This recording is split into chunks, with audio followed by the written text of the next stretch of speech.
국민의 종이라는 TV 드라마에서 부정부패에 관해 연설하는 것을 학생들이 촬영해 온라인상에서 인기를 얻고 대통령 자리까지 오르는 학교 교사 역할을 맡은 것이 정치 입문의 계기가 됐습니다. 이후 젤렌스키는 드라마 국민의 종의 이름을 그대로 가져와 당을 만들었는데요. 참신하고 청렴한 인물이라는 이미지로 순식간에 우크라이나의 대통령이 됐죠. 문제는 처음 당을 만들 때부터 함께한 코미디 스튜디오 크바르탈 95의 동료 배우, 영화 제작자, 극작가들을 국회의원, 정보기관 수장 등의 자리에 앉혔다는 사실인데요. 러시아가 내년 1월 100개의 전술대대 병력 17만 5천 명을 동원해 우크라이나를 공격할 것이란 우려가 계속되고 있습니다.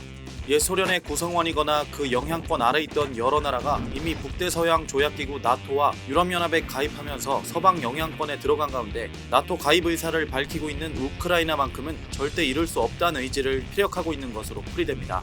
푸틴 러시아 대통령은 26일 러시아 국영TV에 출연해 모스크바까지 날아오는 데 4-5분밖에 걸리지 않는 나토 미사일 시스템을 이야기하며 우리는 이미 물러설 곳이 없다고 군사 대응을 시사했습니다.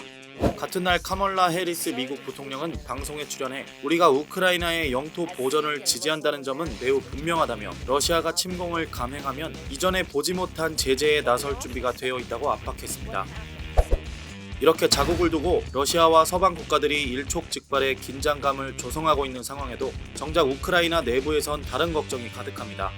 볼로디미르 젤렌스키 우크라이나 대통령이 정부와 대통령궁 측근들을 자신의 옛 동료와 일가 친척들로 채우는 측근 정치에만 몰두하며 위기를 타개하지 못하고 있기 때문인데요. 젤렌스키 대통령은 정치로 눈을 돌리기 전 텔레비전에서 활약하던 코미디언이자 배우였습니다.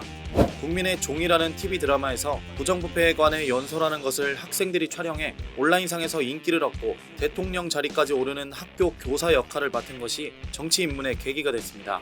이후 젤렌스키는 드라마 국민의 종의 이름을 그대로 가져와 당을 만들었는데요. 그리고는 반부패 운동가로서의 이미지를 구축해 2019년 대선에 출마, 참신하고 청렴한 인물이라는 이미지로 순식간에 우크라이나의 대통령이 됐죠.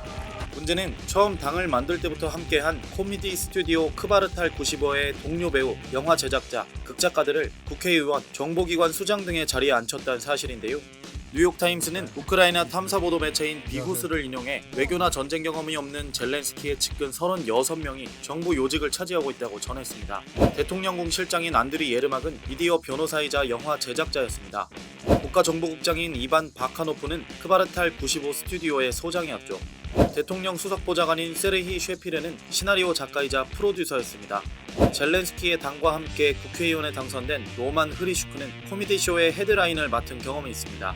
이렇다 보니 국정 운영엔 실책이 많았는데요. 특히 바카노프 국장은 국가정보국 요원들이 적발한 러시아 스파이 2천여 명을 체포하지 않고 면죄부를 준 일이 있었습니다. 젤렌스키가 이들을 이용해 러시아에게 재정적인 원조를 받으려 했던 건데 체포되지 않은 러시아 스파이들은 이번 군사위기 국면에서 결정적인 정보를 러시아에 제공하고 있는 걸로 전해지고 있습니다.